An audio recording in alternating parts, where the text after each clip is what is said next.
फतवे में ये साफ साफ कहा गया है और मुसलमानों को, खास तौर पर नौजवान लड़के और लड़कियां हैं, उनको हिदायत दी गई है कि नए साल का जश्न न मनाएं। ये शरीयत की रोशनी में नाजायज है और जो लोग मनाते हैं वो गुनहगार होंगे। नए साल के जश्न में नाच गाना और शोर शराबा करना, हुड़दंग मचाना, शराब पीना, जुआ खेलना, ये तमाम काम शरीयत इस्लामिया ने नाजायज और हराम करार दिए हैं। हमारे मौलानाओं को, हमारे मुफ्तियों को इस तरह की बातें, ये शरीयत बताने की चीज टीवी नहीं है। हम जो है अपनी इन बातों को मस्जिदों से करें, दीनी जलसों से करें, अपने मुसलमानों को समझाएं।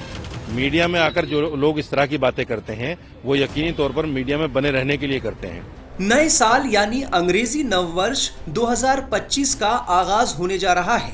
तैयारियां जोरों पर हैं, बाजार गुलजार हैं। इस मौके पर जश्न मनाने और एक दूसरे को मुबारकबाद देने के लिए होटल, रेस्टोरेंट और पर्यटन स्थलों में तमाम कार्यक्रम आयोजित किए जाते हैं। इस बीच नए साल के जश्न मनाने के खिलाफ बरेली से एक फतवा जारी हो गया है। ऑल इंडिया मुस्लिम जमात के अध्यक्ष मौलाना शहाबुद्दीन रजवी बरेलवी के मुताबिक फतवे में कहा गया है कि नए साल का जश्न मनाना, मुबारकबाद देना और जलसा आयोजित करना इस्लामी शरीयत की रोशनी में नाजायज है। फतवे में कहा गया है कि नया साल जनवरी से शुरू होता है, जो ईसाइयों का नया साल है। ईसाइयों की मजहबी धार्मिक मान्यता है कि वो हर साल के पहले दिन जश्न मनाते हैं। इसमें तमाम कार्यक्रमों का आयोजन करते हैं।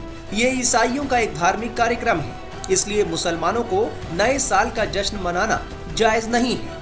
इस्लाम इस तरह के कार्यक्रमों को सख्ती के साथ रोकता है। चश्मे दारुल इफ्ता बरेली शरीफ से एक फतवा जारी किया गया है नए साल को लेकर के कि नए साल की आमद है। तो उस सिलसिले में जो जश्न मनाते हैं नौजवान लड़के और लड़कियां, उनके सिलसिले में हिदायत दी गई है। फतवे में कहा गया है कि नए साल का जश्न मनाना फख्र की बात नहीं है और न ही ये जश्न मनाया जाना चाहिए और न ही मुबारकबाद देना चाहिए। इसलिए कि ये जो जश्न है नए साल का, ये अंग्रेजी साल यानी ईसाइयों का साल शुरू होता है और नए साल का जश्न मनाना ईसाइयों का मजहबी शियार है और किसी भी गैर मजहब का मजहबी शियार को अपनाना मुसलमानों के लिए सख्त नाजायज है। तो फतवे में ये साफ साफ कहा गया है और मुसलमानों को, खास तौर पर नौजवान लड़के और लड़कियां हैं, उनको हिदायत दी गई है कि नए साल का जश्न न मनाएं। ये शरीयत की रोशनी में नाजायज है और जो लोग मनाते हैं वो गुनहगार होंगे। नए साल के जश्न में नाच गाना और शोर शराबा करना, हुड़दंग मचाना, शराब पीना, जुआ खेलना, ये तमाम काम शरीयत इस्लामिया ने नाजायज और हराम करार दिए हैं। और जो भी मुसलमान इस तरह के काम में मुलविस होगा या करता हुआ पाया जाएगा या किसी तरीके से उसका अमल दखल इसमें शामिल होगा, तो गोया कि वो शरीयत की रोशनी में वो मुजरिम है और वो शरीयत के वसूलों के खिलाफ काम कर रहा है। ये सख्त गुनाह है और नाजायज है। मुसलमानों को चाहिए कि नए साल मनाने से बचें। वहीं दूसरी तरफ मुस्लिम धर्मगुरु मौलाना साजिद रशीदी ने इस फतवे पर सवाल उठा दिए हैं। देखिए, ये देश जमहूरी मुल्क है, संविधान से चलता है। इस तरह की चीजों को मीडिया में आकर हमें नहीं बोलना चाहिए। हमारे मौलानाओं को, हमारे मुफ्तियों को इस तरह की बातें, ये शरीयत बताने की चीज टीवी नहीं है। हम जो है अपनी इन बातों को मस्जिदों से करें, दीनी जलसों से करें, अपने मुसलमानों को समझाएं। मीडिया में आकर जो लोग इस तरह की बातें करते हैं वो यकीनी तौर पर मीडिया में बने रहने के लिए करते हैं। हम नए साल की मुबारकबाद, ये हमारा कल्चर है।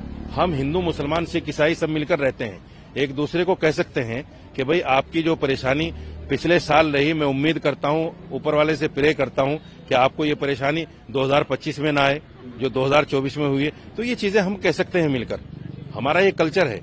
लेकिन जिस तरह से सेलिब्रेशन होता है 31 में, वो सेलिब्रेशन ना हिंदुस्तान का कल्चर है, ना हिंदू धर्म कहता है, ना मुस्लिम धर्म कहता है। 31 में जिस तरह का सेलिब्रेशन होता है वो बिल्कुल गलत है। वो कल्चर यूरोप कल्चर है जो हिंदुस्तान में नहीं होना चाहिए। तो आप ताल्लुक रखते हैं जो उन्होंने फतवा जारी किया है, सही किया है न्यू ईयर को लेकर? नहीं, फतवा तो वो दे ही नहीं सकते ना, वो तो मौलाना है। मौलाना फतवा नहीं दे सकता। मौलाना के बाद में 2 साल की डिग्री होती है मुफ्ती बनने के लिए। वो मुफ्ती जब बन जाता है तब आदमी फतवा दे सकता है, ऑथेंटिक जब ही होता है। ये तो एक उनका निजी बयान है। फतवे में मुसलमानों से कहा गया है कि गैरों के धार्मिक त्योहारों में शामिल होने या उसे खुद करने या उसका एहतमाम देखने से बचें और दूसरे मुसलमानों को भी रोकें। अगर कोई शख्स इस तरह का गैर इस्लामिक काम अंजाम देता है तो वो सख्त गुनाहगार होगा। मुसलमानों को चाहिए कि शरीयत के खिलाफ कोई भी काम ना करे। बहरहाल इस फतवे को लेकर मुस्लिम धर्मगुरु ही सवाल उठा रहे हैं।